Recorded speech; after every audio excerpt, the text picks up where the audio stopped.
AI regulation is here. It's not going away. It is indeed evolving. What we have in Washington, and we can talk and take questions about, what's happening cross-border or nationally, but mainly this focus will be on the federal level. I'm not leaving out my friends at the state and local level, but I think just to, set the tone, we'll keep it at the federal level. But you have really kind of three camps that look a lot like the articles that you thought about, branches of government, right? You have Congress thinking about AI, you have the executive branch thinking about AI, and as they continue to think about it, you have the courts who will be making some recommendations and pronouncements on AI. Just kind of quickly in the congressional frame of things, they're in listening mode. But I've been in DC for a long time, and I've seen Congress act pretty quickly, well, DC quickly. And oftentimes that's not the best way to legislate or to handle public policy. So I'm actually kind of heartened that they're in listening mode and thinking and doing. There's been 2.5 dozen hearings. There's been 50 bills, 9 listening sessions by my friends in the Senate. The executive branch is kind of doing the same thing, right? They put out a big pronouncement, and that's how William and I first met over email, asking questions about the executive order back in October. That's 100 different requirements over 50 agencies. And as you can go down the age of the executive branch in the White House is actually very happy to tick through all the lists, but we know that stuff is still evolving. And we're seeing bills every day, and we're seeing regulations or pronouncements every day. The way that policymakers in DC are looking at AI, they're looking both at the platforms and at the way companies utilize AI. And I think a lot of people in this room know that AI as a concept is not new, right? People have been using it in some form or fashion at a company level for quite some time. Obviously, there's a lot new. Sounds like from a product perspective, it's very new. So that's kind of cool. But that's two things to think about when we think about regulation. There's regulation of the platform, and then there's regulation of the use of AI at a company. And while I think that comprehensive legislation is elusive for all the things that you all read in the newspaper, margins shrinking every day, New York 3, and the Senate and elections. Side note, this is one of the most, we're alive at one of the most interesting times for elections where we're going to have, I can't get the number right, but over 70 countries are going to have elections in 2024, including the US, the UK, the EU. So all of that stuff kind of comes into play. But I think we will see, it's very possible that we will see very discrete legislation. Like I just saw something today that Rokana, who it represents a district that's just north of Cooley's headquarters, is introducing a bill to tax companies that lose jobs over AI. Healthcare, worker protection, consumer protection, and obviously elections, because that is really on the minds of a lot of policymakers. So that's the framework, I guess, of what's happening in DC. And so, fire away, please. Yeah. So I think, from the developer side and the community side, we're thinking about a lot of things. And obviously, we don't know anything about this, right? I mean, I'm not a lawyer. Maybe some of you guys are. Actually, a show of hands. How many here are lawyers? All right, great. All right, thank you. How many are developers, AI people? Okay, awesome. Lawyer, developer, so he's the guy. Right. Any investors or founders, that kind of thing? Okay, good. So good crowd then. Yeah, that's good. Yeah, and so what we're interested in, and I'll have a few questions kind of from the community as well, right? I think everyone's trying to understand, like, what is the impact for now, for the future? How is this going to impact open source, research, enterprise, et cetera? And like maybe just to step back for a second. So the congressional thing happened, they put out the mandate, and I'm sure there are a lot of things happening. There were a lot of like talks in DC, a lot of people went and kind of briefed Congress. So where do things stand today? If we're just like, you're in DC all day, so you're seeing this.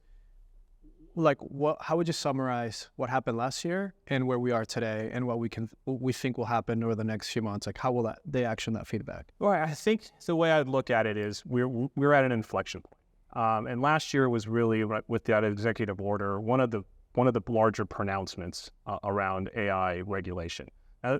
That doesn't mean that before then there wasn't little bits and pieces in agencies speaking with respect to AI. For example, the EEOC, the Employment Commission, had put something out. The FTC had put something out. Other states have been running around and doing stuff as well. But this was kind of a big inflection point, right? And so I believe that 2024, just because of the way the executive order is drafted, where you had the agencies having to work within 90 days or 180 days or 365 days.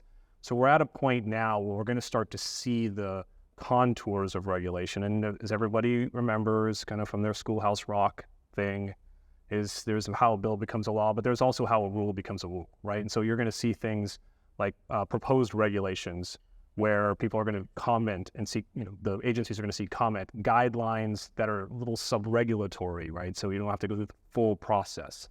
But that's how I think by the end, if we're having this follow-up in 2025, I think we'll have seen a lot of the implementation of the executive order, the reporting requirements and stuff like that, which is still kind of TBD. And I know something that's maybe important to the developer. There were these Senate hearings, and a lot of the people on the board, who are talking, are part of big corporations. Some of them are part of corporations where they kind of used a lot of things in the open source or the internet in terms of scraping data and so on. And now they're trying to formulate regulation around that to kind of protect those interests, right? So one question that we all have on the open source side as well is how do you get the voice of other people that are not them to the Senate and Congress, right? Because obviously they're looking out for their interests as well. Right, agreed. And actually, something I probably should have said at the beginning is all of this stuff is my own thoughts and not necessarily reflective of Cooley or our clients. Disclaimer aside. That is one of the most critical questions. And I actually say, I tie that back to what I say when I say that Congress is in listening mode, right? They are open-eared. And I've had experience of speaking with Senate staff where they're very well aware of who the big players are and what the big players are saying. And there are a number of companies that don't share, are not aligned, not necessarily misaligned, but maybe not as aligned, right? And so I think now is a time through the notice and comment process for regulations. And this is not a plug for hire Cooley to do your comment writing, but I really encourage folks to spend time thinking and writing comments. You can put your name on them, you can submit them anonymously, but now you're building that record, right? Because you want to have agencies and you want to have members of Congress. There was an interesting take today from two members, one House, one Senate, one D, one R, saying that really we don't know what we don't know. And like I said at the outset, I've been in DC for a long time, and very rarely have I heard members of Congress say, we don't know what we don't know. So that provides an opportunity to speak on the technology, but also kind of on the outcome. I think a lot of people are interested, and interested could be positive and negative, right? In the sense that there are some people that are concerned. I think a lot of people are raising concerns. Some of them are valid. Some of those are just because they don't know. They see the speed of AI.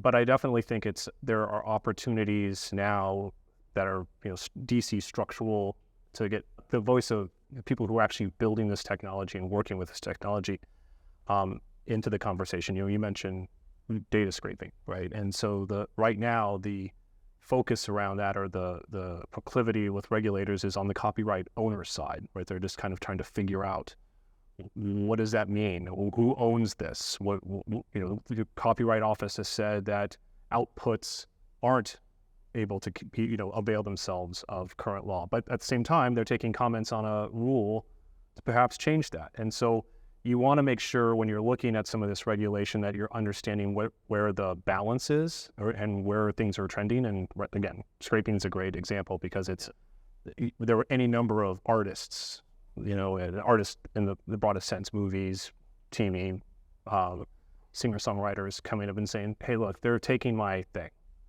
And part of it is how do I get paid? Fair. But it's also, and it's very easy for a policymaker just to kind of dive down and be like, well, you can't take their thing. That's not cool. Right.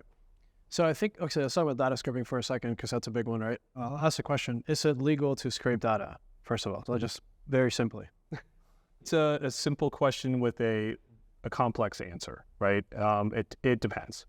It depends on, and again, I highly recommend that I see counsel from some of our IP folks, but in conversations and looking at what I've seen from a policy perspective, the tendency is to suggest that it may not be, but we don't know that to be sure, right? And I think this is one of those elements where there could be a litigation dynamic as the policy. That simple question is trying to be answered by Congress, and Congress just does what Congress does, or the administration has to do what the administration does. Someone is going to eventually sue somebody. And that is going to give you another contour to that, to be able to answer that question. So I think it's not a per se no, right? And it's not certainly a per se yes. Another school of thought, again, not just my opinion, there is the forgiveness and permission paradigm that folks knew, and I think we're seeing some of that in the AI space, because the technology and the deployment and the adoption is so quick that you're seeing some elements of folks saying, well, I'm just going to do it. And I mean, obviously there's some really bad stuff that you don't want to do. But there's things that are kind of like, in this regulatory environment, it's not quite firmed up yet, right? So I'm going to go ahead and scrape it, and we'll see. So let's say you did do that. What is the worst case scenario? Well, worst case scenario is you get sued and you have to pay a lot of money. But I think, in addition to the legal risks, there is a lot of reputational risk, right? I think that, and when we look at the development community and the business community, both from the startup phase to late stage, public, beyond, is that I think everybody's looking to see if companies are developing good policies. And this is one of the most important things, I think, that when we talk about, what are the top 5 risks, or how do you mitigate risk and stuff like that, is that it's important to have policies, but it's always important to stick to them as well. And that's another good lesson for regulators, period, right? Because if you're trying to have a best practice and you say, I did X because of this, and I have a policy, I have compliance. Compliance can be small C compliance, meaning I have someone who watches this, I have someone in the C-suite that's responsible, the board is informed. I think those are risk mitigators, right? So we don't have to necessarily jump to the worst case scenario where you get hauled into court by someone and it's all over the papers, and we've seen the crypto example of that. That's no one wants to we don't have pictures taken of you going in and out of court. No one wants that. But and I don't think we're there yet on a lot of regulatory stuff, but that's kind of the high level legal risks. And with that comes reputational risk. And, I think we've all seen that bankers and stuff may get a little.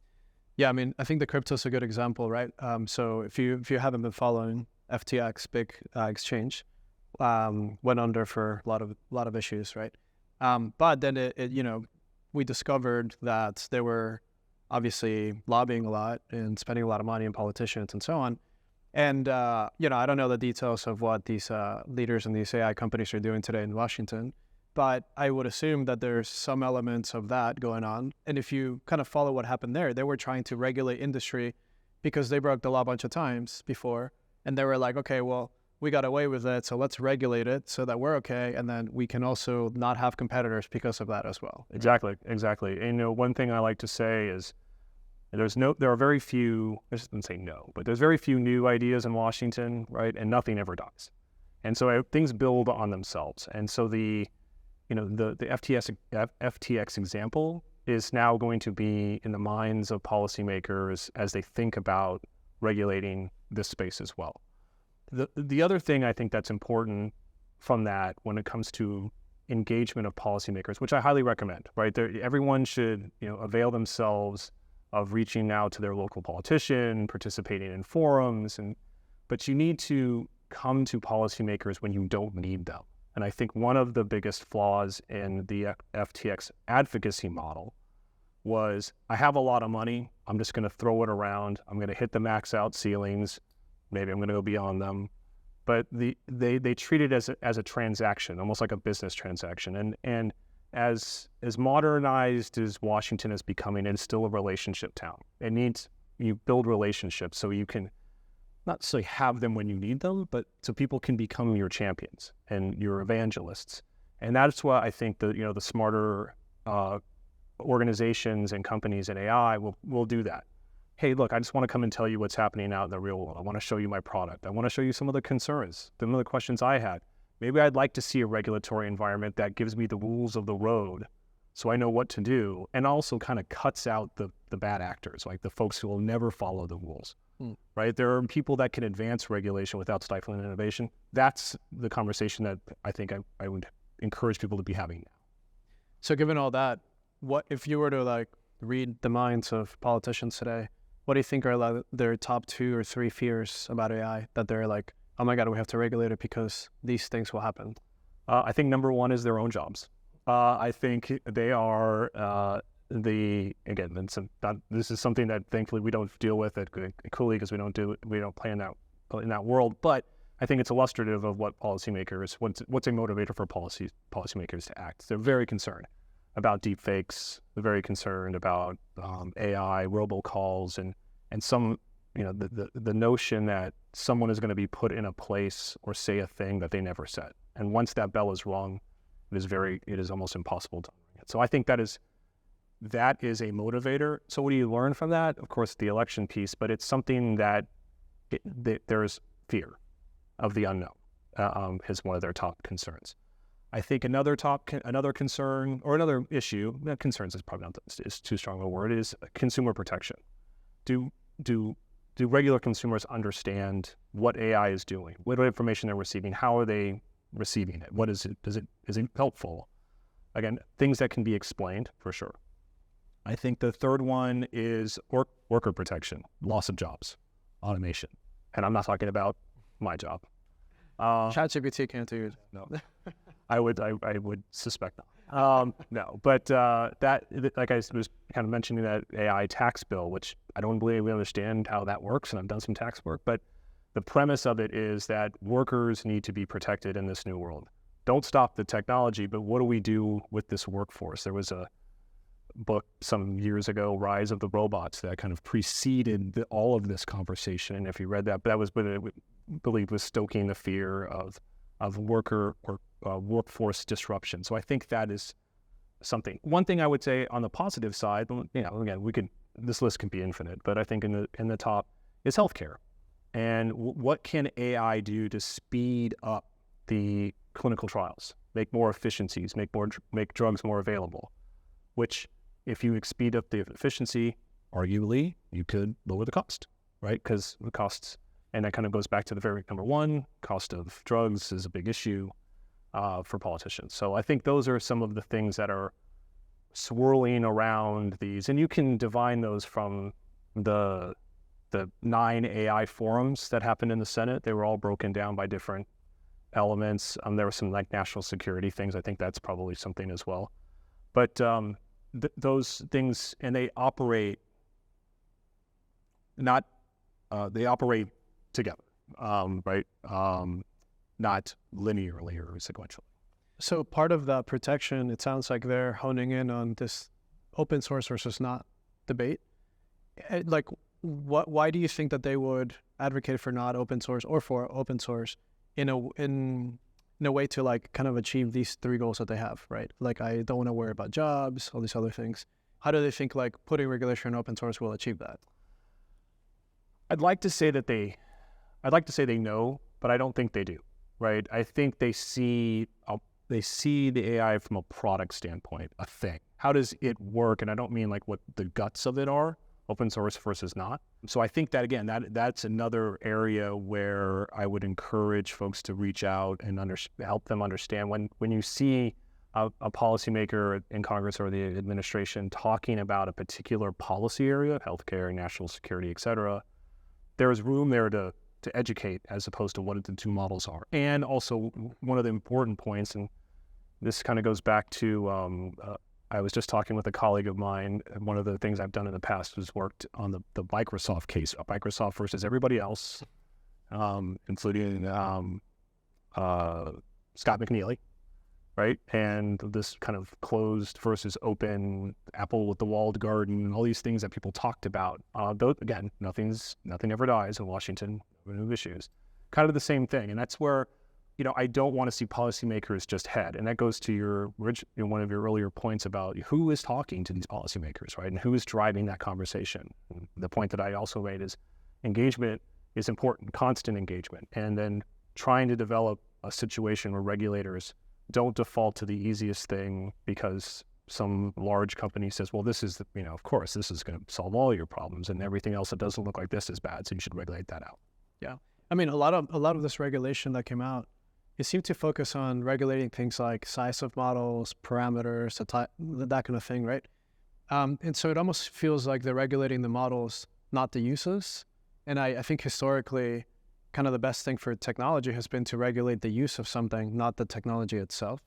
Do you have any thoughts around that? I think you're spot on. So one of the things that you and I talked about, when we first started was reporting. Like, how does this reporting? And we looked at the foundation model reporting requirements that are going to come out, the data center, the clusters that are going to come out.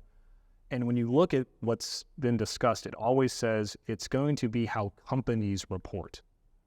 And over and over again, it's like, how do companies acquire? So they're looking at like the model piece, not and what a company does, as opposed to what the product can do. And I think that's something that's a natural regulatory rhythm that Washington flows to. But so again, we've got to break through that. I mean, I think, one of the questions that you had asked and others asked is like, well, what are they going to ask for? Like, what kind of information? And the answer is we don't know.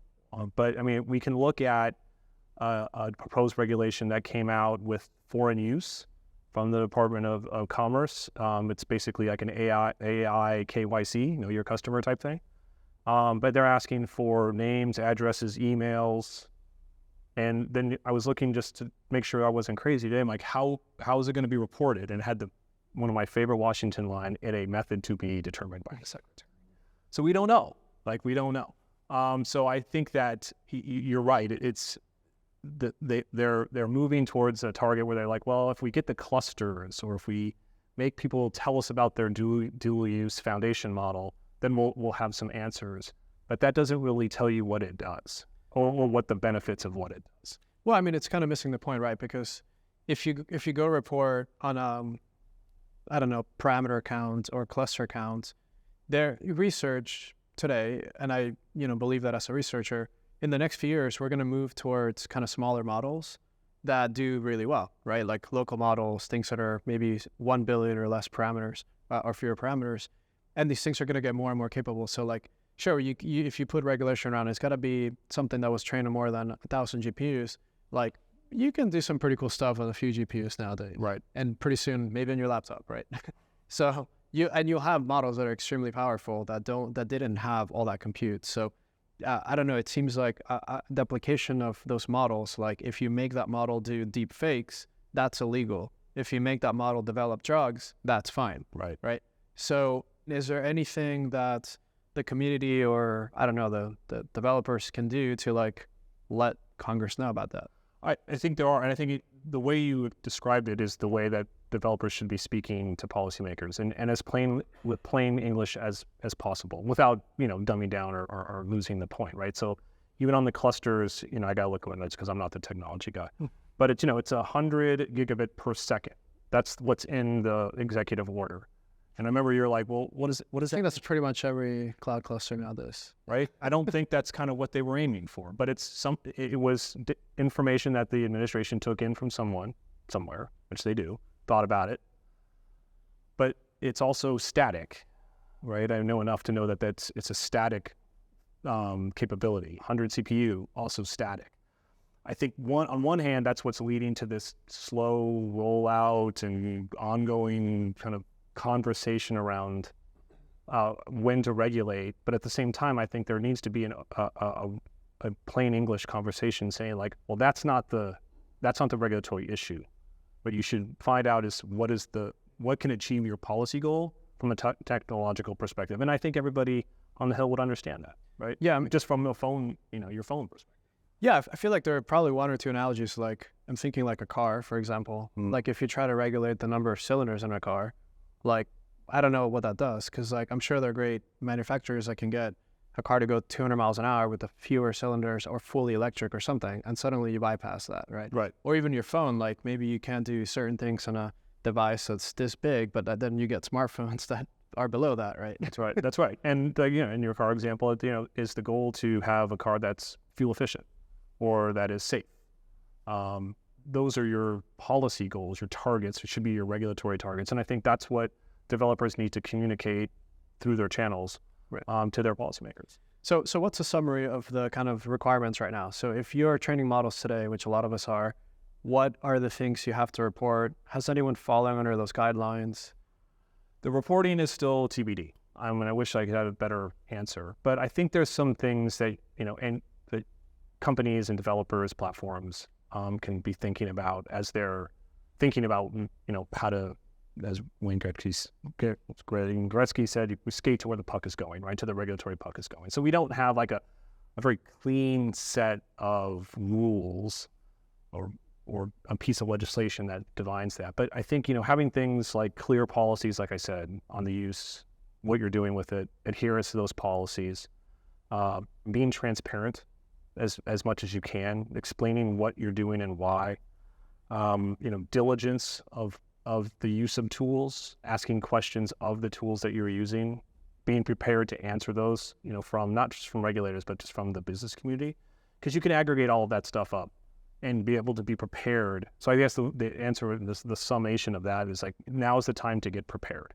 for what may come in terms of regulation. And some of this stuff is just rote that everyone does, but I think you need to be thinking about those in terms of how your product works. And I think of all of those, the transparency one is going to be the key piece, because I believe that, the consumer element, the Federal Trade Commission, the Consumer Financial Protection Agency may start to become your lead regulator. They just did something with Rite Aid around algorithmic bias, right, which is a huge issue for policymakers, like, what goes in and what comes out. Some policymakers are like, we can't do garbage in, garbage out, right? So those kind of things, like being able to address questions like that, will position developers for what may come.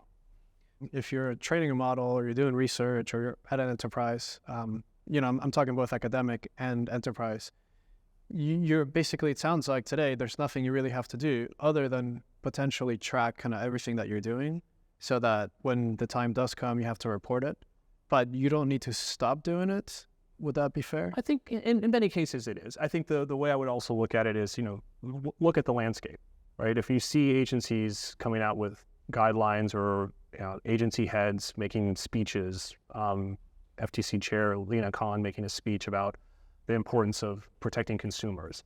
Think about how you're training your model. Like, am I kind of bumping up against some consumer issue, right? And you don't have to know the ins and outs of that. Of course, the answer to all of these questions is contact Counsel, and we'll help you get through it all.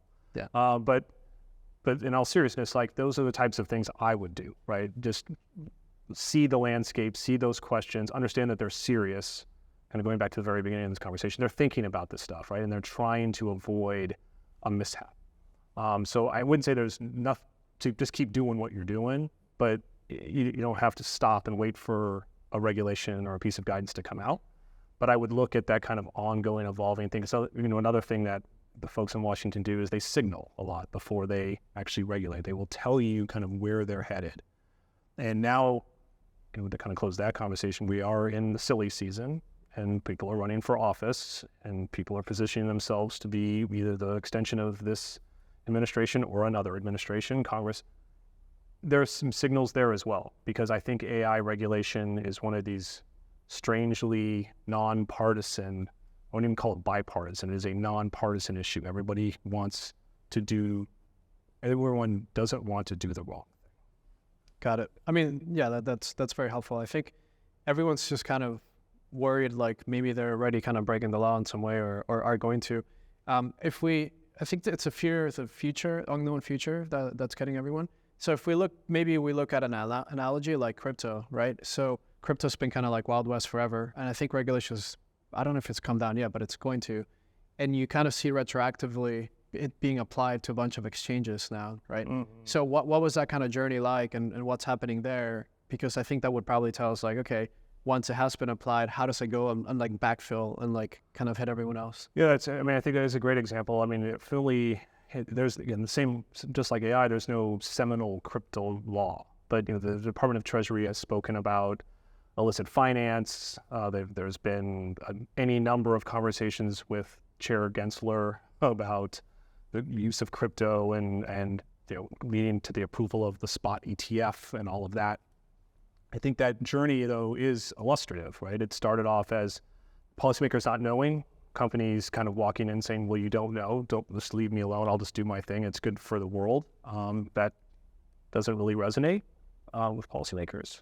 So I think that retroactivity is something that I don't know how it would apply to AI, because and crypto is moving fast, but AI is, and correct me if I'm wrong, feels exponentially faster. And so retroactivity may just happen almost naturally, right? And so, but I do think that some policymakers aren't looking to go backwards and penalize companies unless they can, there's some demonstration or concern that this company was doing bad all along, right? Going back to what are the processes? What are you thinking about? And I've seen this other analogies in kind of consumer finance. When the Consumer Financial Protection Bureau was stood up in 2010 in the wake of Dodd-Frank and the financial collapse, a lot of folks wanted them to go back and get lenders for what they did in the past. And CFPB said, look, come in, explain to me what you did, maybe, and how you're going to map to the new rules. And not that they give you grace per se, but they're a little less on the enforcement side. I could see something similar like that, where a company can come in and understand or have a robust system in place, an enterprise or a developer, have a robust system in place for capturing those policies and adhering to those as a way to, again, mitigate that enforcement risk.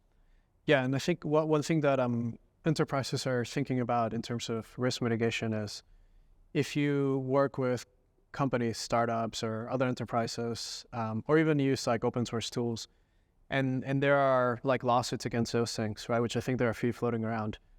What's the liability to the companies? The fantastic question, and one TBD, right? I think that one concept that brings up is, as we talk about all the new regulation, don't forget that there is existing regulation of corporate engagement, corporate enterprises.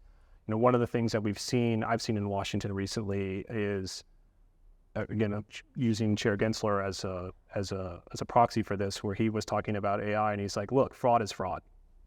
It's just a new tool, right? And so I think that's something that you can look at in terms of where your extending liabilities are for any interaction now with just an AI overlay. Now, there might be some fact-specific stuff that we'd have to think about, and I would encourage my litigation colleagues to reach out and vice versa. But I think the way that the thing I would convey here is that know that existing laws can be applied to AI. AI is not immune from them, and you don't need a new set to see that there can be some potential problems there with vendors and consumers and the like. So if a company offers you litigation protection because of the way they got their data or how they train their models, I mean, can you even do that? And like, how much can you be protected for? Like, if something crazy happens, there's zero chance that they would also go after the customers? Interesting, right? So, of a couple companies that are doing this, not just one. There are, I'm looking at my colleagues who's in the back of the room, but I'm not going to misspeak on indemnification. But if I do, you may see somebody come running into the camera frame. But there are, indemnification is not a new legal concept, and I think there's some interesting things there. To me, it feels a little bit like the LifeLock guarantee, right? If something bad happens, we'll pay you up to like $1 million or whatnot. There is some competitive advantage there. It's something that smaller companies can think about. But as I said, on the policy side, one, it's all about the terms and conditions. And two, if you make the attestation of that, you better be able to do it. Because then you're going to potentially go into some other consumer stuff. But can they do it? I mean, again, I think it's about how they paper that transaction and that relationship. I'm not surprised to see it. Obviously hasn't been tested yet. I don't know if people are asking for it to be tested, but we've seen some major players put that out there. To me, it feels as a competitive advantage. And there, again, the ones that we've seen are the ones that we all know that have the resources to stand behind a lot of that stuff. So the question then is, for a smaller company, can you stand behind that guarantee? Well, I think financially I can do it. I more meant like, we can draft contracts all day long, but like, so I might come up with a contract that's just not even legally enforceable to begin with, right? So if the thing I got sued for is like illegal in some major way, I would assume that like no indemnification is going to like keep you from also getting sued by that. Right. It's the again, it's the AI applied, or current law applied to AI. Right. So I think that to the extent that any of these indemnifications or guarantees or whatever they're called, run afoul, or there's a overtly illegal act, none of those stuffs are going to protect, right? I don't think AI is going to, somehow the promise of AI is going to override that. I'd be surprised. But I think that, again, it's going to be very fact specific, and it actually, again, may not devolve in a negative way, but actually may revert to the exact, the current law and the way things are handled. Yeah. Okay. That makes sense. Yeah. I mean, that's a lot of kind of the questions that I have. I mean, there's a few more things, but anything top of mind for you that maybe I haven't asked yet? No, I think you and I have covered. I mean, I'm happy to take questions from our esteemed audience. All right. I want to ask about like the worst case scenario. We've seen a lot of comparison to nuclear power, like the non-proliferation treaties, and maybe we have something like that. We've also talked about, heard people talk about it as regulatory capture, and this could be like GDPR. So like, if you could imagine like the worst case scenario where you take the worst of the NPT and the worst of GDPR, like what does that look like? What is the worst case regulatory scenario? Like what, does it look like GDPR? Again, I'm not saying that that's the worst case, but understanding, or a nuclear proliferation treaty. But the question, one way to answer it is like, what is the most restrictive piece of regulation that we can see? And it's hard to answer what precisely that looks like. I think one that isn't very good is one that doesn't allow for innovation and competition, right? Ones that look to be like you cannot do, and that should not do, or gives the secretary flexibility. But in essence, because with GDPR, as we've been discussing with some friends who have the European equities, that it was a pain. But once you got it there, it kind of created a natural language where people could talk and they figured it out, and lawyers got involved and all of that. So there are some people that would argue that it's not the world's worst thing. And I'm not talking about the privacy advocates, but companies. It just kind of took a while to get there. Like things like major treaties, or a company, which is a fantastic question because of all the cross-border components that we didn't talk about. Again, when we kind of limit this to U.S. federal conversations, I think something where you have a completely regulatory mismatch between jurisdictions, and you can actually, so if we want to keep it to the U.S., if you have a regulatory mismatch between states and the federal government, looks a little like privacy, where you have this patchwork. You're starting to see it now. I think there are 22 states or 20 plus states that are coming up with AI laws of some form or fashion. How does the state government work on it? What do you do about consumers? Washington has a big one on health. That's why I think that's not a great scenario from a regulatory standpoint. So they have to just hit it, narrow it down. Just that mismatch to me is the quote worst case scenario for regulation, where companies just they don't know what to do when they move around, and AI is moving around and customers move around, and now you've got companies that have 50 different AI laws and 3 big ones in terms of the US and the EU and the UK, and on and on and on. But that's, I think, one of the bad scenarios. Do you see a world where like you can only run your model on a cloud that has some security clearance with the US government, because this is like, do you see something like that far? I don't. But I do see a scenario where there'll be U.S. government interest in preventing adversarial countries from creating a national security risk via AI, right? So there'll be some limitations. That's that know your customer proposal that's out there now. It's not designed to stop anything in terms of AI. It's more putting the onus on companies to say, you better know who is interacting with your product, and you will report it to Commerce. Commerce has its own, through the Bureau of International Security, has its own list of folks, and they'll do some matching there to see if they can catch some bad folks. But I don't see it. I don't see that specific scenario, and it would be awful if that were just, again, my opinion. Okay, great. Yeah.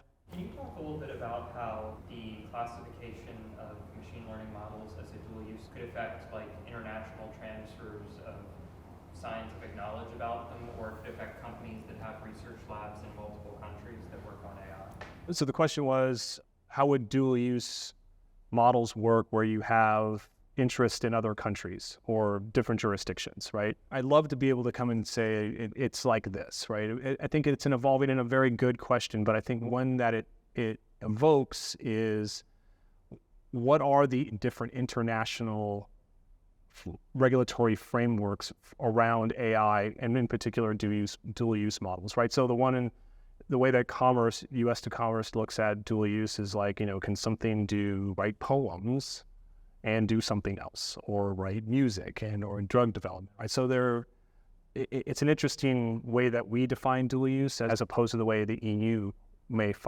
define dual use. I think, one thing that is worth monitoring is the EU AI Act, which is, really starting to work its way through the process, notwithstanding the fact that I mentioned earlier there may be some elections that could impact that. But that's going to be something that I know, and speaking with folks on Capitol Hill, that they're looking towards, because I think as I mentioned earlier, we're going through our own thing and through our own process, but like GDPR, it is something that we can look at. So, to the extent that the EU AI Act speaks to dual use models, I think that's something that is worth thinking about and commenting on to U.S. policymakers, because there isn't really, specific to the question, there really isn't a thought around those language models and dual use and what is good. There's some obvious frameworks about what is good and what is bad. There's a different dual use construct with some national security stuff, but I think there hasn't been a specific focus on that issue. To one of my earlier points about existing law, right? There has been a lot of concern through the CFIUS process that's run through Treasury, reviewing international transactions of anything that can be of dual use, military and civilian. So I think that while there may not be a specific pronouncement on large language models, I think the construct around dual use technology, think about it, there was an executive order that came out, I believe in August, on outbound investment, and restricting outbound investment from the U.S. to adversarial countries. There was a conversation, I believe, in that around dual use, and I think that's something that I would encourage you to kind of take a look at. I would assume it would follow the same patterns as like weapons and these other things, right? Like, right. I come from the military before doing any of the AI stuff, and like there are certain types of weapons you can get in the military that you just can't get in the civilian world, or like modifications to weapons that only exist for military use, right? Right. But the weapons themselves sometimes are the same. It's just like how you tweak them internally that makes it illegal or not. Right, and I think that's something that is a component. It may come out in the comments and that come in the dual use guidance that is yet to come out underneath our executive order. I think that's a really good point to raise about, the military example. Do we want to have two AIs, right? A military one, or a government one, and a civilian one, or a private sector and a public sector one? I think that's something that policymakers should be hearing about. Curious about like the intersection between AI and security. So like NIST has like white paper on AI risk. I'm curious if you expect more regulation in that area, or would it be jailbreaking LLMs to be more like a data breach where you just disclose, and the impact is more like reputational than strict regulation? So the question is, what's the intersection between AI regulation and security regulation, and by extension, you can even say privacy regulation. One of the things that we did, my colleagues and I did a presentation on the big regulatory environments, and we did a map of where there's privacy law and where there's AI law. And I was so excited that we were going to be able to overlay them, and they were going to look like that, and they kind of looked like that. So unfortunately, they're really, again, but that's a state example. I think you can extrapolate it. I think I believe there's a deep connectivity between AI and security risks. What happens if a model breaks and personal information and other? I think those things are important. I think the NIST is speaking to that, but I haven't seen anything specific, but I do think that there's a connection between those things. The privacy regulation has lagged in DC for forever for any number of reasons. I would argue that that is something that those who are interested in regulating AI are aware of and don't want to follow again. But to your point earlier, there are certain people talking to regulators, right? And that could gum up the works. So I think that it's important that there is a natural intersection there. It may turn out that there is a little bit of a race to the bottom and saying, well, something happens, it's like a jailbreak, we'll treat it like a data breach, and then you have to go through all the things that you normally do. I don't know for sure. But I think the point you raise is one that's important, is that there's an intersection between those two concepts and privacy, adjacent to that. Okay, one more question. You heard the sentence, we don't know what we don't know, right? And that, I think in my mind, can go both ways when a regulator is involved. One way is, it's a very risky situation, so we need to kind of close everything up until we figure it out. Or we need to open up everything so that we give an opportunity to the society to understand what is that you don't know and how you know about what you now know that you didn't know. Right. So it's hard to follow, but I think I got it. Yeah. But which way have you kind of sensed things are going? Like, do we place the risk in the hands of a few, or do we recognize that the society has a role in figuring it out? So the question was, when you don't know what you don't know, there's two ways to go, right? You can shut it down, or you can kind of let it evolve and learn, and then have a regulatory output on the back end. I think, maybe to your very first question, which was, where are we now? If we were having this conversation in 2023, I almost would have said the first way. I thought initial wave of regulatory discussion was very fearful. I wouldn't say as far as to shut it down, but I think through congressional testimony, these insight forums that were held by Senator Schumer, for those who live in New York, were very helpful in kind of turning that more to an I want policymakers want to learn more, still, concerned, but moving away from this the easiest way, we'll just shut it all down, and then these companies will go away and they'll go find something else to do with all this money and time. I think that's not the trend that I see now. I see more of this is a real thing. It can be helpful. It can be harmful. So how do we tease out the good and protect against the bad, but not stop it as a concept? So I think that's the evolution, the regulatory evolution that I've seen in a year. You know what happened, I think? I think they tried ChatGPT recently, and they had to tip it. They had to ask it to do a good job. Sorry, did it spun itself around? And they were like, I don't know, it may not be working as well. But well, I thought I knew it was a thing when a couple of members of Congress wrote bills with ChatGPT and wrote statements with ChatGPT, trying to say look how this is really, and people were like, it's actually better than what you normally write. I got that. That is Vince's only opinion. Okay, so we kind of circle back to how people are feeling today. So, wild question. 10 years from now, we look back and this thing got regulated, or regulation looks in this crazy way. What is your moonshot kind of wild thing, right? If you go back to the 1800s and you show people this thing, they're like, what just happened, right? Right. Oh, jeez. Not a technologist, but I can see it. I can see an environment where people are able to deploy AI in their daily lives to make their daily lives better, right?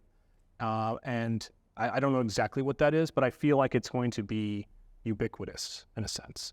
And I think there'll be a regulatory environment that will have aimed at, helping this ubiquity, but at the same time, making sure that folks who'd want to use it nefariously are taken care of. That's the way I'd see it. Well, on that note, thank you so much for spending time with us. Oh, thank you for having me. I appreciate it.